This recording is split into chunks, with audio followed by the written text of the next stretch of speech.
Good evening and welcome to our third public input meeting on the Comprehensive Trails Plan. We've been working on this plan since 2014, and we're very excited that tonight we're here to talk about our draft plan with you. We have representatives of the Planning Board, the Conservation Commission, the public, and the Trails Working Group here, so thank you all for coming out. I am Mary Savage Dunham. I'm the Director of Community Planning, and without further ado, I'd like to turn it over to our partners, which is the BSC group, Jeff Fasser and Ali Achandi, and they'll handle the presentation and walk you through our work. Thank you. Hi, everyone. Nice to see everyone again. So a couple of housekeeping rules. I'm going to try to go through the PowerPoint as quickly as possible so that we save more time for feedback from everybody. When you are providing feedback, in order for those at home to be able to hear your feedback or questions, please step up to the mic, state your name, and just have your question, and we'll answer it to the best of our abilities. Any comments that are or feedback that's very comprehensive or long, it would be nice if you could just email that to the Conservation Commission or to the Planning Office or any of the members of the Trail Committee to get that to us. One other thing, I usually don't speak with notes, but because this PowerPoint is so dense in terms of the information that's going to be presented, I do have notes, so I apologize if I'm not making eye contact with everybody during the presentation. Lights. So yay, very excited. So it's been a year, and it's been a year of a lot of work and dedication from the steering committee, the Trail Steering Committee. So I would like to first of all say thank you to all of you that have either come out to the trails with me or stay late here at Town Hall giving me feedback or information about all the amazing parks and properties that you have in Hingham. So thank you so much, and for all the feedback that you provided me via email so far. Thank you. I also want to say that even though the plan is almost done, this document will never really be done. This is a working document, and it requires the assistance of the individual planning boards, the Conservation Commission, the steering committee, and the public to be able to implement it and continue on with all the information and the recommendations that are in the plan. The bulk of the plan, in order to be able to be implemented, we're going to need a lot of help from the public, a lot of volunteers. So here's our public request for anybody that's watching this tonight. If you see anything in this plan, or you know of any park or property within Hingham that you're a huge fan of and you want to make sure that it continues to be open and safe and clean, to make sure that you contact the Conservation Commission office and sign up as a volunteer. In terms of tasks, you can volunteer for absolutely anything, whether it's picking up trash, keeping an eye on the trails, or even informing the public about the trails, spreading the word about this plan, spreading the word about all the different parks and properties that are available for the public to use in Hingham. So tonight's agenda will be a quick project background, and those of you that have been to our presentations before, you already know the gist of it, but we are still going to go through it for those of you that do not know. I'm also going to go through individual recommendations that are going to be included in the Trails Plan or have been included in the Trails Plan, as well as the appendix, all the other information such as the parcel links and best management practices that we have provided the town in terms of implementing some of the recommendations. And then we'll have time for the public feedback. So here's the project background. We started off in November. We got hired in November. Yay! And then we got this weird winter. I don't know if any of you remember Snowmageddon, but we got through it. And a lot of the field data was actually collected before Snowmageddon, and some of it was collected afterwards. And we had several meetings with the public, with the Trail Committee, with public stakeholders. And all the input got included into the first draft of the public meeting or input information sessions. We had working groups looking at maps, looking at trail links, looking at existing trails. And then all that information got gathered, all the feedback that was sent to us via email, information gathered in the field, was all put together into this one plan. So we hope that on October 21st, we're going to be presenting the final plan. So those of you that are here that can make it again to the meeting on October 21st to show your support for the plan, we welcome you, as well as anybody from home that can make it or would like to learn a little more about the project. So in terms of recommendations, this is the meaty part of the plan. So based on all the trail assessments that we completed, we came up with 3 main general trail improvement recommendations, and those are maintaining an open trail corridor. So this is for the existing parks within Hingham, and I have a list of them. I just didn't want to list them because it's about 25 parks.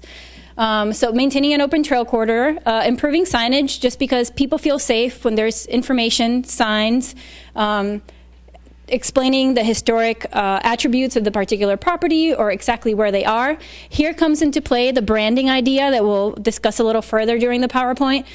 We do have a new logo that was selected by the steering committee, and that is the logo on the right side. There's a bigger version of it further along in the PowerPoint. But that is something that should be present in all the individual kiosks at the wayfinding locations. That's what's going to represent Hingham for individuals that are visiting the town. There's also recommendations for maintaining existing structures. There's a lot of benches, bridges, culvert, steps, other trail features that need to be maintained. So maintaining existing is one of the main priorities. Then we go into a little bit more of the nitty-gritty of the individual parks. So there are park-specific improvements, including improving signs and designate parking areas. A lot of people don't know that they can park at locations where there is parking available because there's really no sign that says you can park here for this property. So making sure that that's visible for the public so that they know that there is access to that public space. Considerations for upgrading to ADA standards, some of those trails, doing multi-use access, so in addition to hiking and some horseback riding, which has been going on some of the trails here, opening it up to mountain biking, let's say. Also, considering a rotating off-leash area, there's been a lot of tension in Hingham with dogs off-leash, dogs on-leash, individual dog owners that want to recreate with their dogs off-leash, give the dog the opportunity to run, individuals that don't have dogs that are afraid of the dogs, or that, there's that tension. So considering a rotating off-leash dog park, off-leash day use areas for dogs considering trails during individual days and times for dogs off leash, that kind of thing. There's very specific recommendations. There's recommendation about how to design a dog park that's going to be beneficial for the dogs as well as the owner, as well as the environment. Also improving water access, and then negotiating public access in public park. So this is kind of what the some of the recommendations look like. It's a table, and it's kind of small on the screen. But this one's specifically for Trip Hammer Pond, and you will see that there is a series of recommendations with a series of goals. The goals are specifically from your open space plan, and the reason why I did that is because when you apply for grants, you always need to show that you have an open space plan and that it's adopted by the town, and I figured it would make it easier for you if I gave you which goals it actually met the requirements of when you're applying for grants. There's also a priority list, and those are also based on recommendations that we receive from the public during our public meetings, recommendations from the Trail Steering Committee, recommendations on the Open Space Plan, the Harbor Master Plan, and every single plan that's out there for Hingham, the SCORP. And then we also gave a low, medium, high for cost, and that is based on just general ideas. So anything under 1,000 would be low, anything under 10,000 would be medium, anything above 10,000 would be high. And these are just general estimates. We did not do any specific calculations, but it's just more of great, general information for the town to look at when they're deciding which recommendation to put forth in terms of a grant or with volunteers. And these pictures are specifically of, this is actually the dam at Trip Hammer. It's very overgrown, and you can see a little path of where people are going. So maintaining that open corridor is important. Again, it's safety. People like to be able to look in front and see where they're going. It's also an issue with, let's say, ticks or poison ivy. There is a lot of poison ivy on this dam. So making sure that individuals have a safe and good recreation opportunity in the individual trails.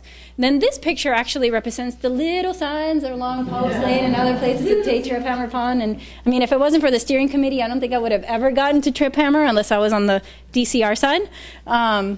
So making some of those wayfinding signs a little bit more visible for the public. And then this is actually the portage area. I don't know if this portage area is official, but maybe it should be made official. It does have some stormwater issues coming from the parking lot, so those are things that I did look at. And there are some improvements that could be made just to make that a little bit more accessible, and it improves the resource quality of the pond. So the plan also includes trail maps and information about the individual parks. So let's say that's actually Foundry Pond, which is the first one that I have here. So we have information about Foundry Pond on one side, and it has a little summary about the property. It has some of the individual attributes that the property offers. If there's parking, a trailhead, a paved trail, single track trail, wide trail, scenic view, cultural site, picnic areas, fishing access, that kind of thing. Anything recreation that people would be interested in. And then when you flip it, it has the trail plan on the other side. So this is something that we provided to the town. The town also has very specific GIS information for all of this, all of the individual parks. So when they're looking at a recommendation and it says to improve an existing structure, they can actually pull up the GIS map and look at where all the structures are located, as well as the condition of the structure, the material of the structure is made of, so that they can decide and plan the future, future maintenance projects. So other things that are included, in the plan itself, there's a list of funding opportunities. So whether it be grants or approaching individual businesses for funding for projects, it gives a description of what the grant could be applied for, how much the grant is, and sometimes a link to the grant application and when the grant is due. We also provided a list of trail building contractors and expert volunteer groups.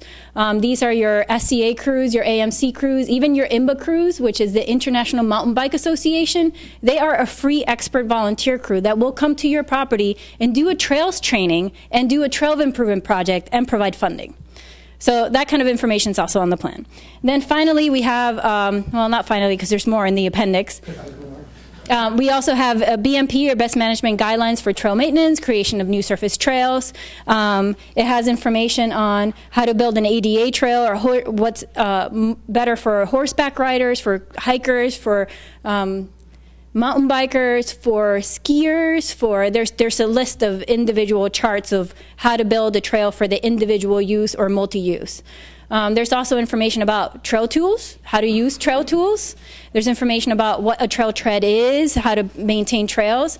And then there's information about working with volunteers, how to create a friends group, how to create a park watch group. There's even a form that could be distributed right now that says, if you're on the trail, identify issues on the trails that you see. So it's like a little form that you fill out and you can give to the Conservation Commission or whatever the administrative agency is for the individual park, and they can start a record of issues on the trails. So this is an example of the BMPs for trail corridor pruning and trail tread maintenance, so floor and the corridor itself. And then there's an example of the tools, and it even explains how to maintain some of them. So in addition to that, there's also an appendix on trail kiosks and blaze signs with maps with recommendations for individual kiosks, and this is for entrance kiosks and wayfinding kiosks, and this is an example for Moore Brewer Park. We actually clustered Moore Brewer Park. It's now Moore Brewer, and Cranberry Pond, just because they're all so close to each other, and they are almost all connected to each other, so we included them all in one map. But this map, you can't see it from this far away, but it does have recommendations for the trail kiosk and the trail wayfinding signs. The plan also provides information on how to construct your own, so it has blueprints, and it also has information on where you can buy them already made, like from a company that already sells them. Finally, there's one appendix that we're still working on, just because we started being very detailed, and now we're realizing that maybe it's better to provide the town with information about general scopes for how much does a boardwalk cost, depending on what kind of material you want to use, what kind of footings you want to use, what the trestle bridge is, when it is appropriate to use a trestle bridge versus a boardwalk, as well as natural surface trails that are ADA accessible. So again, all of that means nothing if we don't have people to implement the recommendations. And so, like I mentioned in the plan includes information about volunteer stewardship. We need volunteers to help maintain, to provide eyes and ears, to help with grants and funding, as well as to help with parcel conservation and public access. There are a couple of links that are being proposed in parcels that are not currently open for the public, or parcels like Aquarian, which is technically not open to the public, but that's something that if the public is interested in accessing those parcels, they can help the town promote that access. The information that's in the recommendations that actually already been used for CPC applications. Has anybody here participated in that process? No? Just, oh, there you go. See? And Mary. So the CPC application, there's one for Bouvet for the trail access. There's one specifically for branding. So this is the kiosks and the blazing, making sure that when people are in a Hingham Park, they know that they're in Hingham. They know how to follow the trail system. They feel safe. They feel like they don't need a map to be able to recreate, to spend an hour or 2 hours, 3 hours on the trails. And then there's also the Community Innovation Grant, which is an application with the City of Weymouth. For the Back River wayfinding and linking it to Bear Cove. And then we go into the proposed links. Like I said, I'm moving really fast. So the proposed links were developed based on recommendations, again, from the public and from the steering committee, as well as recommendations in the Harbor Master Plan, in the Open Space Plan. Every single, again, Hingham document was looked at in terms of what to include in terms of links. Then all those links were narrowed down to specific links. And I think the priorities were creating connections within the town that maximize the potential use of the existing trails, the open spaces, the commercial areas, and provides access to kids off-street to go to school, or off-street access for residences that want to take the commuter boat or the buses or go to one of the commercial areas such as the Derby Street shops or the Hingham Shipyard or even the bagel shop downtown. That's a funny point for those that have been involved in some of our other meetings. And then all of these links were subdivided into minor links just because we needed to assess them individually. The town did request a prioritization matrix, and that kind of took me a little while to figure out, and I'm still trying to figure out because there were recommendations to add a couple of additional priorities to look at. And so what we used specifically was functionality. So what is the purpose? Is it commuting? Is it recreation? Or is it school access? Does it have multimodal use potential? So is it only for hikers or will it include other trail users? We also looked at accessibility. Are they currently ADA accessible? We also looked at expected construction and permitting costs. Some of these trails, permitting-wise, will potentially cost a pretty penny just because of the location where they are. Some of them are environmental sensitive areas or ACECs, and sometimes you got to go a little beyond your regular Concom permit. So we took that into consideration. We took environmental sensitivity into consideration too. Future maintenance needs and requirements, public support, and consistency with other plans. And there used to be a graph here that didn't make it on the PowerPoint for some reason. It didn't transfer through. But there's actually a percentage for each link that states, that will help prioritize which ones are easier, cost-effective, and are pretty much, some of them are already there. All we have to do is provide the information to the public versus ones that are going to take a little bit more in terms of funding for construction and permitting. However, those that are construction and permitting can also be weaved into the new comment that we received from Don, and is making sure that we're considering other projects that are going on in the town, like the Harbor Master Walk, or improvements to the road, and how that improvement to the road, let's say from Mass DOT, could play in a role into future links in Hingham. So having that connection with everything that's going on with the town is important to be able to pursue some of these links. Then we have some minor ones. Minor ones just mean it's just a short link. It's not going from east to west, west to east through the town of Hingham. The map that's on the back corner actually provides all of the links and all of the existing trails. It includes T2R trails and DCR trails. So if you want to take a look at it later, you can definitely do that, and you can see where some of the links are being proposed. And that's the slide that didn't make it. This is just a slide for the Plymouth River Complex to Bear Cove connection. This is going through Hingham property, sidewalks, public ways, Hingham property, including the golf course, so golf cart paths. We did have a conversation, and the golf course said, sure, they can use the cart paths. We just need recommendations on how to make sure that individuals are being safe when they're crossing the golf course and they're not interrupting any of the golfing that's going on. And so there are recommendations for that in the plan. And then it connects to the gigantic trail system that is Bear Cove. It took me 3 days to assess that park, which is a good thing.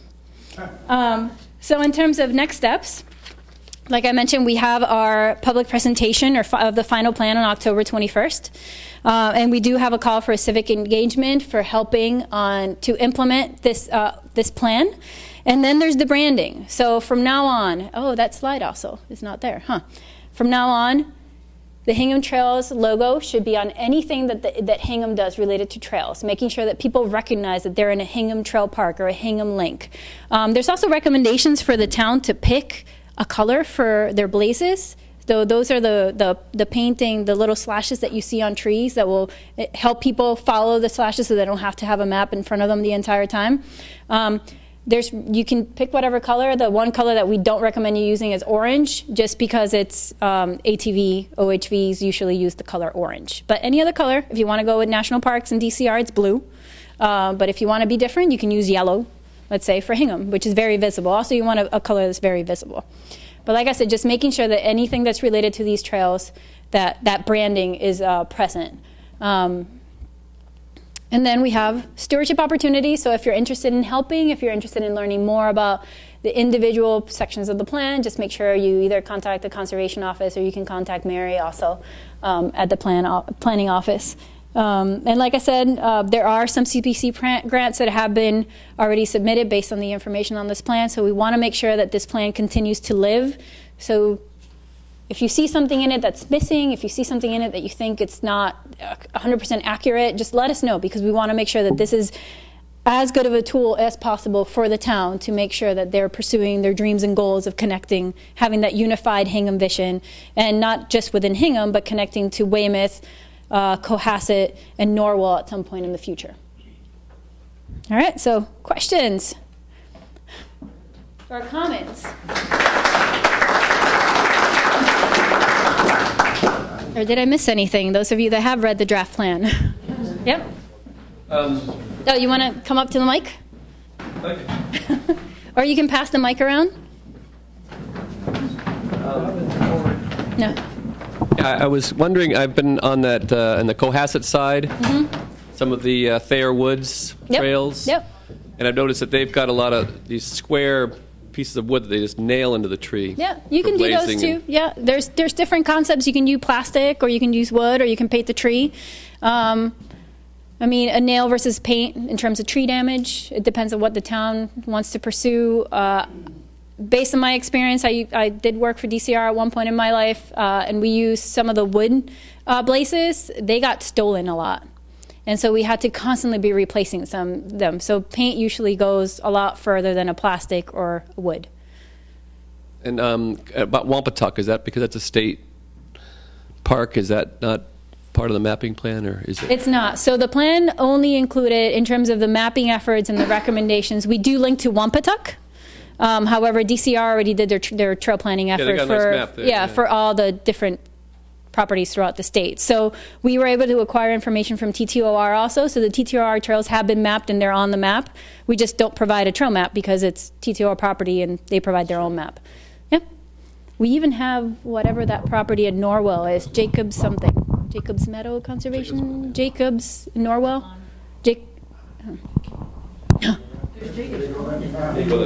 It's the one down from McKenna, the one that connects from McKenna? Oh, okay.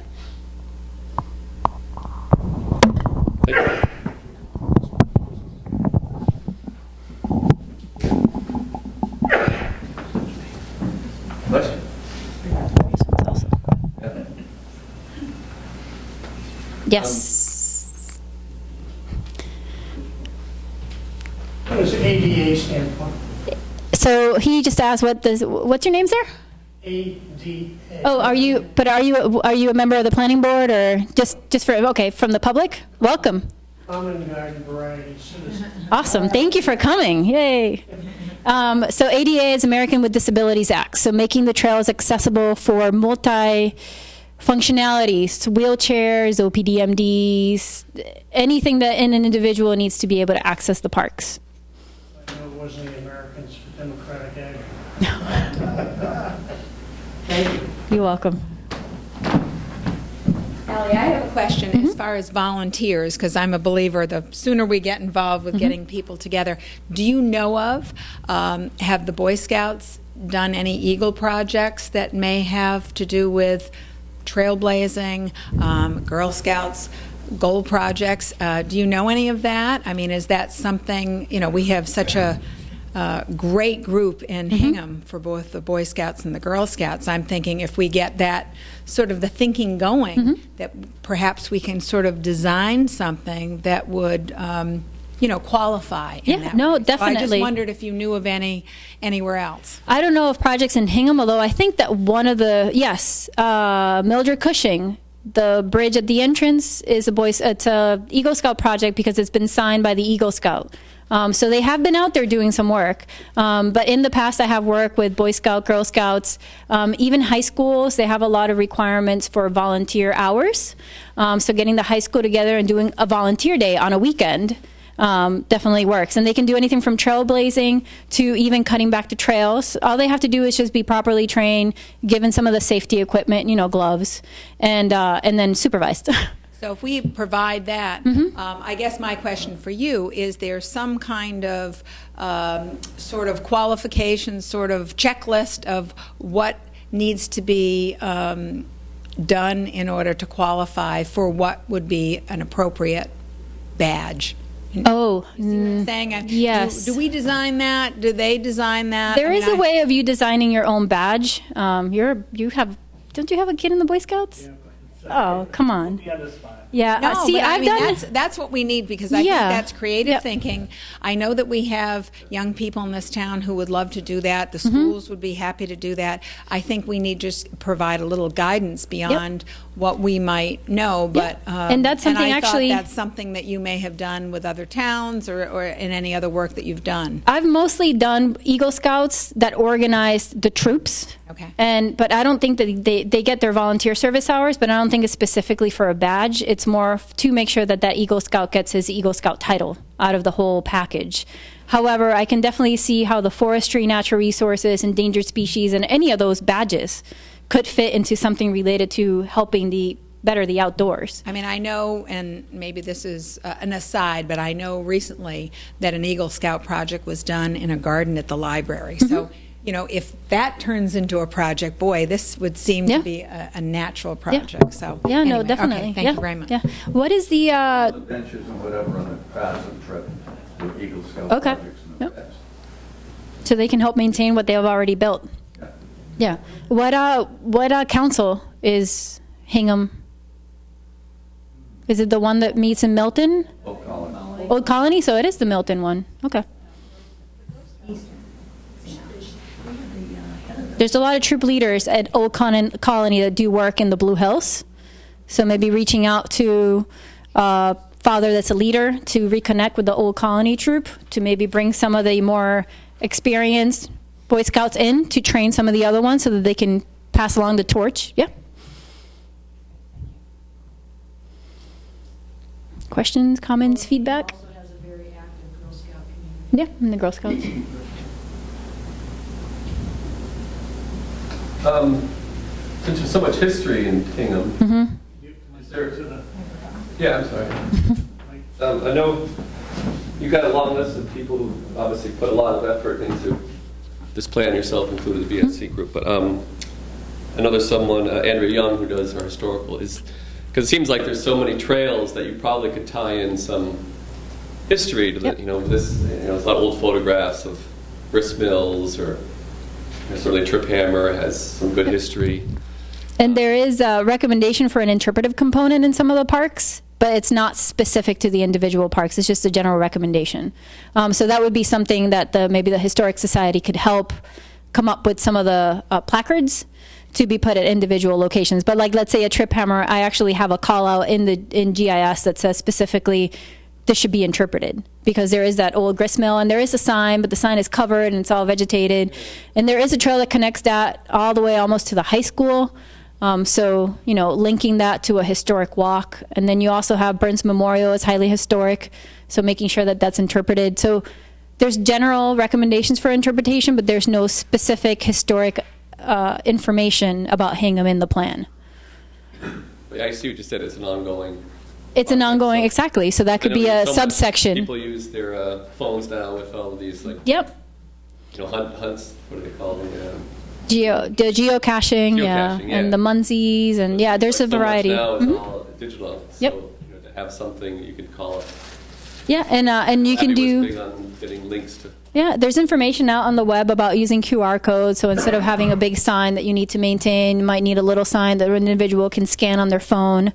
The future of the trail mapping could be implemented into Esri, especially with the new person that you have coming in. She knows how to do that.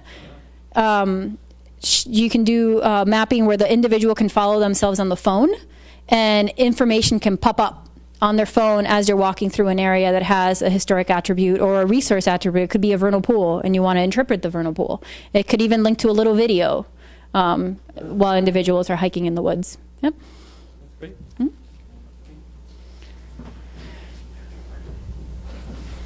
Yep. Have you put a price tag on the shed? On the plan or the implementation? The implementation.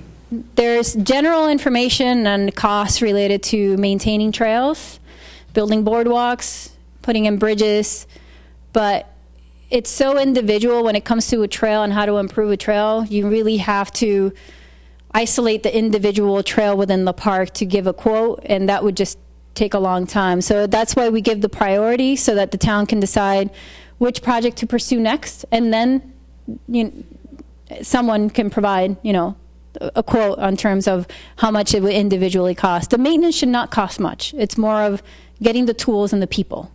It's basic skills like gardening.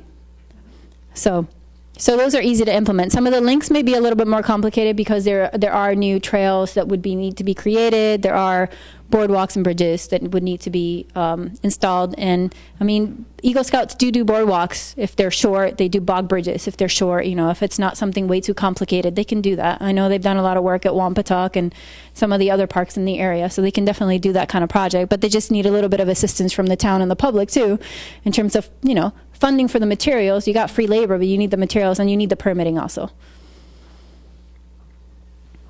Mm-hmm.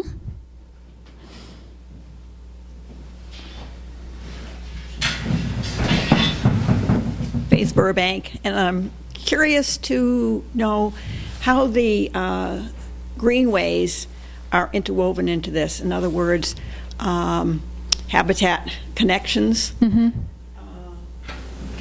From World's End to Wampatuck, or have you, wherever, and that those areas be specified as protected so that we continue to have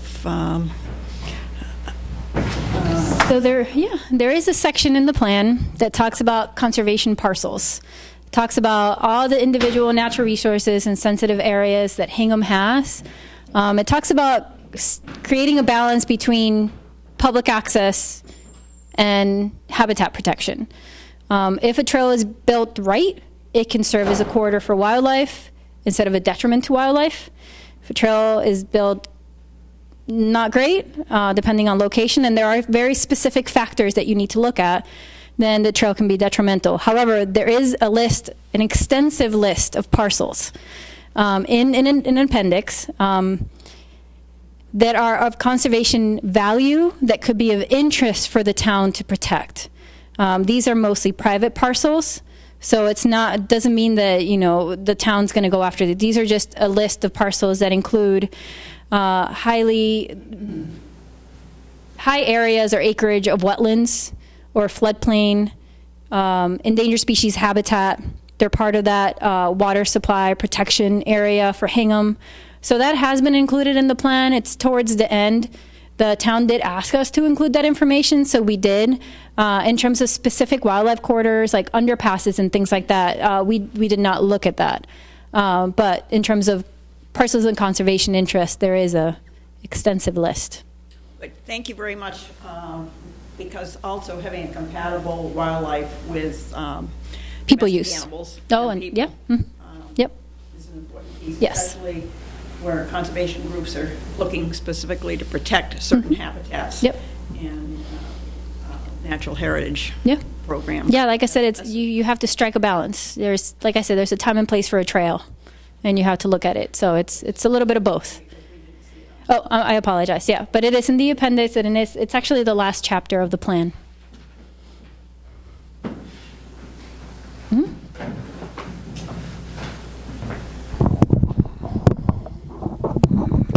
As you know, Allie, I worked for DCR for many years, and managed Ron Clough. You know that. Managed probably more acres of land than there is in Hingham. Kind of alone, which is a good job. And most of the all of the properties were trail use. We had no camping, no high activity use, just trails. So I'm quite familiar with trail work. And we always welcomed and loved volunteers. But in my opinion, they needed guidance and supervision. You certainly don't want to let a group of kids or adults, whatever, loose on a trail, because then you'll end up with a highway. And I learned that painting the trail markers on trees was the best way. We used to use aluminum nails, but as the tree grows, they disappear. And paint was easy.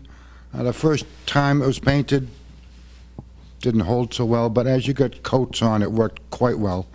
And of course, some of our lands were, there were no trees because it was high rock ledges, so can't nail into rock too easily. So we stuck with paint, and we used different colors that all worked well.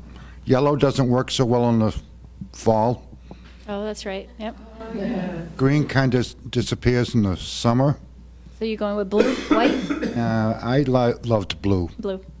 That sky blue? Yeah. Like on that painting. Yep. And that's my comments. Thank you. But thanks for the great work. No, and I agree with Ron. You need to supervise volunteers. Otherwise, you also end up with a lot of pokey little trees or saplings that are just, that are hazardous for the public when they're using. They're a trip hazard. I mean, they're a stab hazard. So you do want to train and supervise volunteers. And even creating a friends group that has an experienced trail committee that extends from that would also be, trail maintenance group would be a good idea. No, I know. You send the volunteers and then you have to do the work again afterwards, right? Yep.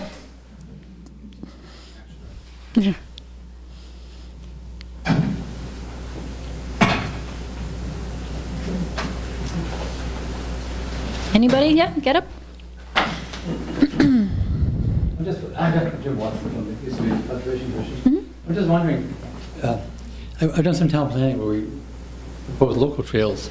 We did them very literally. We had a parcel-based map of the town with the public lands and the private lands and the intervening lands and the places where neighbors would need to be worked with. Have some of these suggestions been tested the same way in terms of local ownership patterns? They have. They haven't been put in any kind of matrix, but we do have in that map, actually, some of the links are shown on private property.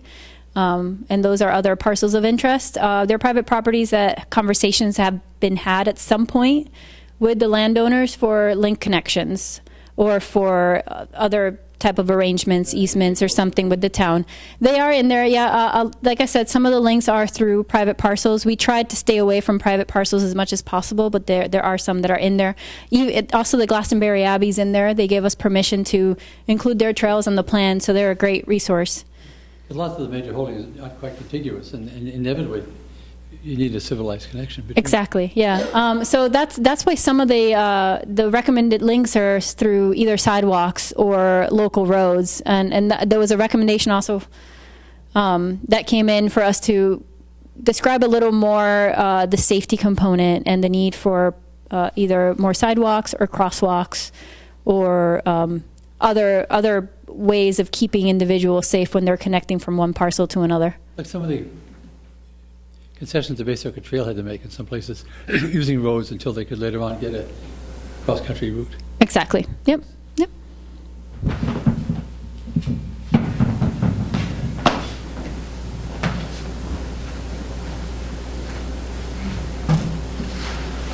Yes. Oh, her and then him. Yep. Hi, I'm Laurie Freeman, Conservation Commission. You may have touched on this already, but if you could highlight for those of us that might not have picked up on this, like what would you recommend, say just like top 2 or 3 things that we should really be starting with in terms of getting going on this? Sure. So it's actually what you've requested in your CPC fund, which is maintain what you have, sign what you have, make it easily accessible for the public to know where things are, create maps. Because in my opinion, you need to maintain existing before you start looking at new. And until you have the capacity to maintain that existing, you shouldn't really consider new unless it's something that it's extremely necessary, like there is no entrance to a particular parcel or public property. So that's what I would start off with: signage, basic maintenance, brushing back trails, replacing some of the bridges that are usable, pretty safe, but maybe cleaning out some of the culverts that are blocked off and are creating, issues with muckiness down the trail, improving mucky trails. You do have a couple of trails that are pretty on an incline, surprisingly, even though Hingham is pretty flat, mostly at Bear Cove. So, improving erosion issues on the trails, making them visible, improving parking. I think those are primarily the top recommendations that I would have. And in terms of park use, to prioritize which parks to hit first, there was a survey done by the town. We only had about 100 and something participants, so it's not 100%, on board as to who's using what on the trails. It was it was a very targeted audience. Also, we kept talking about it during the public meeting. So I don't know if individuals could, fill out the survey several times. Also, but I believe it was. I don't remember off the top of my head. Bear Cove was definitely one of them. It's at the beginning. Moore Brewer was one of them. I would say, in terms of priorities, the properties that are behind the schools are important because they can be used for educational resources. And a lot of the schools already have benches in the woods that are completely overgrown, like the South Elementary School. No, the middle school. And it's because they reconstructed the facility, so the area in the back in the woods was blocked off, so no one has really gone in there. So even opening up that trail again would be fantastic. There's this teacher at that school that actually was the one that showed me the trails. I don't remember her name now, but she's a science teacher, and she said that she used to use the trails when they were, she said that she used to use the trails for access for the students. And then we also came across a teacher at the elementary school that takes the kids back there also. And he was talking about poison ivy being an issue with the students. So again, making sure that the corridors are open and safe for access. Right. Yeah. And just one general question. Yeah. I don't know if, have you done this for several different towns at this point? Is this something you have experience with? I just wonder if you have, in terms of, the reason I'm asking that is, I didn't know if you could, if you sort of track how they're doing and whether you've noted, what sort of particular things different towns have done that have been really successful for them to take off in this way. Like if something has stood out for you, kind of a general question, but if something stood out for you, like, wow, this town really took off with this plan because they got a great volunteer group, or how they got that great volunteer group. I just thought if you had any comments on that. Thanks. I will pass it along to Jeff. That's been around for a lot longer at BSC. I'll give you my perspective of an answer on that, and then Allie's done a lot of trail projects in prior jobs, and she might have a perspective on this too. But having done plans like this as part of open space plans for other communities, I think it's really someone taking ownership, whether it be a volunteer group, whether it be a land trust, whether it be an individual, or whether it be a town commission, board, or department. That's really what has resulted in things happening in a very consistent and cohesive and prolonged way. It's really taking ownership, and it's different for each community what individual or group is willing to step forward and take ownership. But that's really what it takes to push it through, because once you have that ownership, it builds support, it builds enthusiasm, and when you go after for volunteers, and then when you go after funding, it builds community support for funding to support things too. So it's really who's going to take control of this, who's really going to be their cheerleader for this, is what I found to be most successful. don't know if you have any other perspectives from your other trail work. No, I agree with you in terms of management plans that have been out there. It takes the one or two individuals to really take ownership and say, this is what we're going to do, and start seeking out the volunteers and training the volunteers and encouraging them to seek others and continue the ball rolling. So, yeah, it depends on the individuals that pick it up and kind of foster it and make sure that they, keep striving for it. I don't know if Ron has any specific ideas in terms of your parks. I know that as soon as Ron left. So yeah, you're going to need a couple of members of the trail committee, probably all of them, that are going to be really spearheading the implementation process. I mean, they're the ones that really have provided most of the feedback and most of the support to get this rolling, and they're very passionate about the open space properties that are in Hingham and making the links, and all the information that's been provided to us has been fantastic. So just making sure that enthusiasm kind of becomes contagious, and maybe even targeting the green team at the high school would be a good thing. Maybe having them kind of encourage other kids starting out with the younger generations also to try to foster environmental stewardship within the town. Yeah. Let me help a little bit with that. Where I worked, we had a number of different activities. So we had motorized use, motorcycles, off-road motorcycles.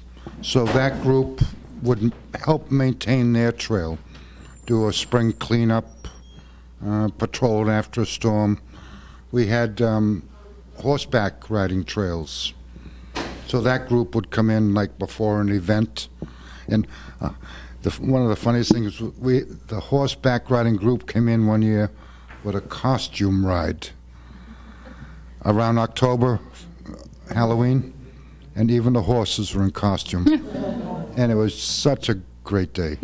They had apples hanging from the trees for the horses to go. So that group would do work. And we had hiking groups, through hiking groups, the Warner Trail, 34 miles long. They took care of theirs. The other AMC group took care of theirs. So we had a lot of different organizations that were kind of, I guess, looking after their best interests. And they came in with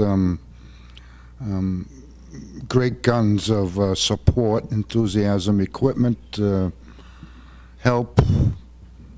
So it can be done. You just gotta, I guess, get the ball rolling. We have a meeting upstairs, but I just wanted to share as a friend's house in Norwell. I think a very nice walking trails guide. I don't know if you've seen that, but I just wanted to share that. A couple of copies, just pass them around. Very nicely done in terms of maps and the orientation and stuff. All right. Yep, so just someone's sharing information about the walking trail guide for Norwell. It has information about all the facilities and properties with trails. And that's definitely something that, Hingham can pursue. The information is all there on GIS, so it could be manipulated in any way necessary to make it look good and fit. We do have our maps, but they could be changed. We may show features on them that the town would not want to show on that, or show additional features. We only show, on the public maps, we show vistas, benches, and parking areas and trailheads, but other information was also captured that could be shown, like, I call them cultural resources, rock walls, cellar holes, random glacier erratics. There's a lot of those in Hingham. Or even highlight some of the potential vernal pool area. So those are things that could be shown on a map if the town so desired. Yep. In the final document, is there a chance that the potential links will be made much bolder? Yeah, the final document will actually be, the links will be this size for the individual, the breakdown. So they will be. And the colors will be better. I think you're looking at one that's black and white. It'll be in color so you can actually see it. Yeah. I think it'd be worth letting them be out, even out of scale, so they jump out at you. Because I'm peering at these, and then I finally discovered where they were in the legend. And also, in the description of the links, it actually breaks down how to follow the link. So it's typed, how to follow the link to get from one location to another. Yeah. And this will be hopefully also be uploaded onto the computer, so you can zoom in and out also as you need to.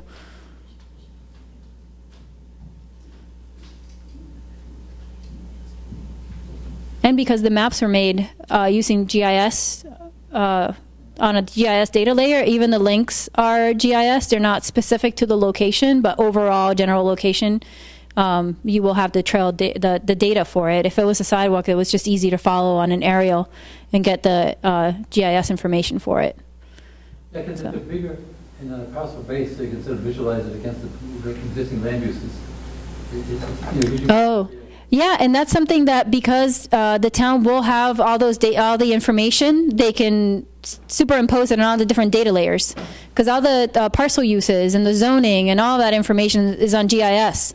So you can overlay one on top of the other. You can do ACEC, wetlands, anything you need to. You can really interpose that information on top of it. We just didn't want to make the maps look really busy. Our first round of maps were very busy, and so we try to simplify it as much as possible.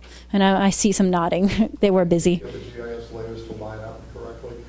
The GIS, that's not on us. That's on Mass GIS. Their aerial, for some reason, shifts sometimes. So. Any other questions, feedback? Yeah? I don't mean to wear on that. That's okay. We got 5 more minutes. Oh, really? Okay. Yeah. Then I'll take every minute. My name is Al Chambers. I live down at Central School Apartments. Well done. It's a good plan, well thought out, and you did a great job presenting it. Thank you. You're welcome. Now,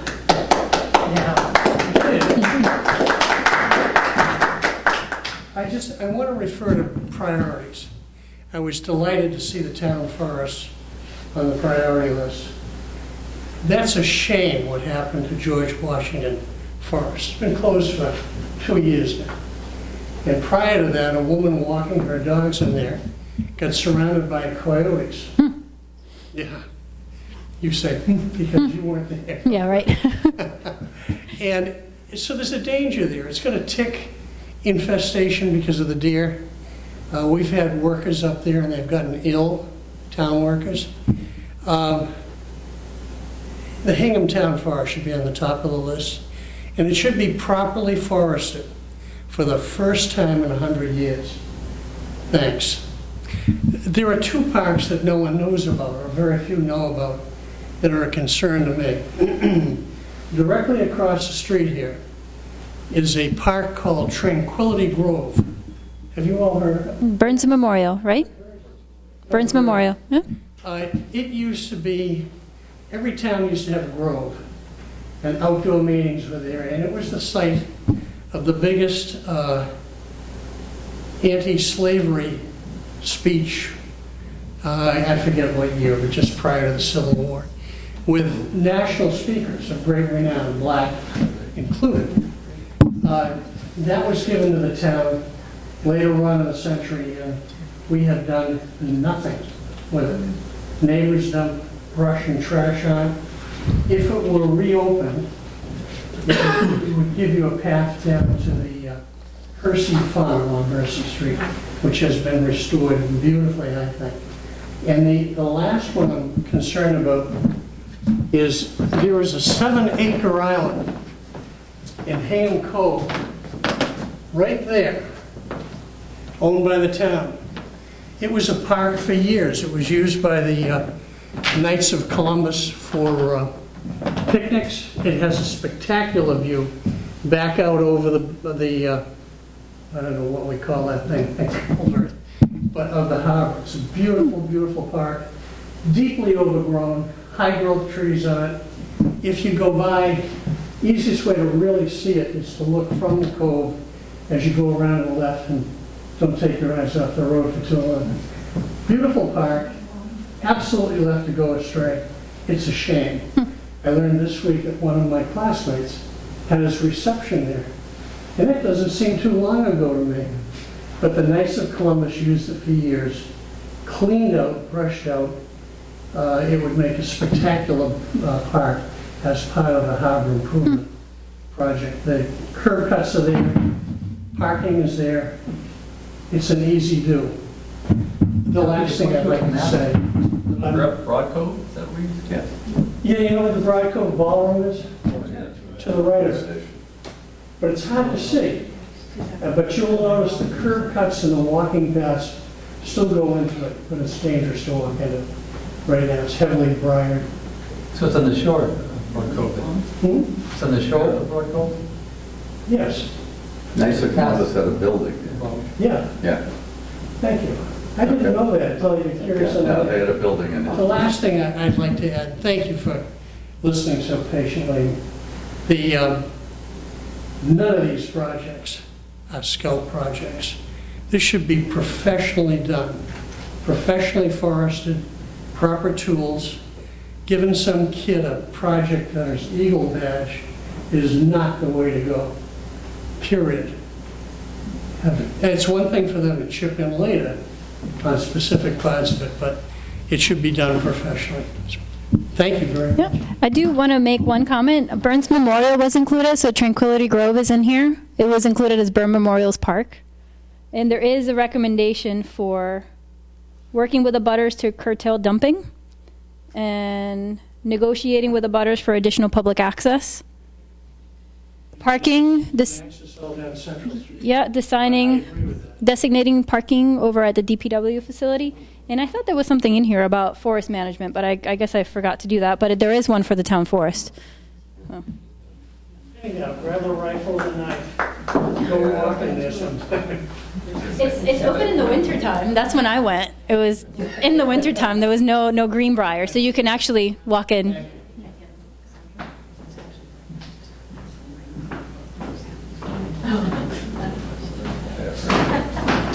Any other comment, feedback? I think we're about to wrap up in terms of HCAM. But again, members of the public, if anybody's watching at home, make sure that you contact the Conservation Commission if you're interested in volunteering or participating or providing any additional feedback for the plan. Typically, the PowerPoints are uploaded on the Town of Hingham website.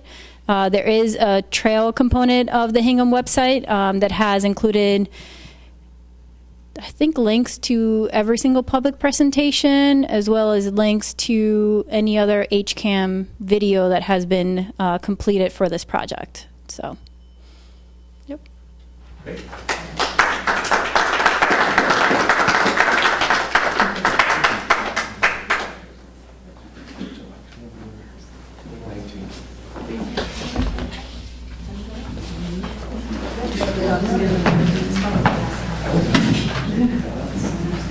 Mary mentioned